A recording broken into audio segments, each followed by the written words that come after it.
Hi hi friends, మేమైతే snow వరల్డ్కి వెళ్ళినాం.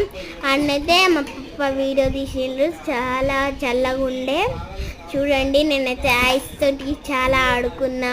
అక్కడ ఇంకా మస్తు కొన్ని గేమ్స్ ఉండనైతే నేను ఆడుకున్నాను.